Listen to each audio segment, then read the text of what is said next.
A very good afternoon to the honorable dignitaries and my dear fellow friends. Myself, code number 97, and today I will be speaking on the topic censorship in Indian cinema, is it required? And I'll be speaking for the notion, and that is yes, it is required. To begin with, I would like to quote Mark Twain. He says, India is the cradle of human race, the birthplace of human speech, the mother of history, the grandmother of legends, and the great-grandmother of tradition. And I cannot agree more. The term diverse country, the most diverse country in the world, in which billions of ideas are taking place in each day, and each of these ideas are encompassed in the Indian cinema. The Indian cinema, which is an epitome of talent and ideas, is being developed during these years. And moreover, 1,600 to 2,000 films are being produced in India, accounting up to $2.1 billion US business. But now, I would like to place my submission into two folds. Firstly, I would like to state the general principles on why there should be a ban, and second, why are the pointers being laid or being banned. Number one, the general principle. I know as a citizen of my country and as a human, I have some human rights and fundamental rights. And talking about fundamental rights, I'm aware of the fact that 19(1)(a) talks about freedom of speech and expression. Though every person has the right of freedom of expressing himself through cinema, but there is also reasonable restriction under Article 19(2), which some of us are aware and which speaks about moral and obscurity.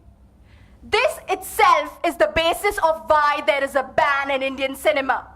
I would also like to quote the famous case of Rangarajan versus V. Jagjeevan Ram, which cited that movie has a direct relation with the person's retention and attention, and it affects the person directly at its concern to visual and oral senses. And it is also given in the statistics that people are directly affected from the behavior if they are consented to a similar kind of movies. I am talking about various movies like Udta Punjab, which speaks about drugs, but it does not speak about how to stop these drug-addicted young people. The second pointer that I would like to lay down is why these pointers are laid down by the Indian cinema banning of having a censorship. So the first point is if it shows any sentiments against the country.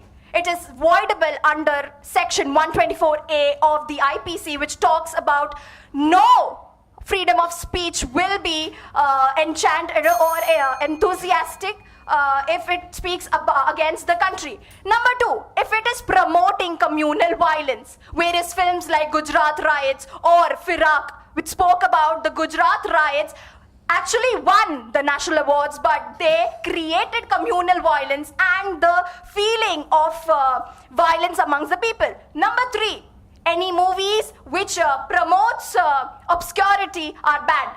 And that is number one, the Pandit Queen, and second, the Meera Nayar's Kama Sutra. There are various ways why these films are banned, and it is of an obvious reason why we have censorship in Indian cinema. Thank you.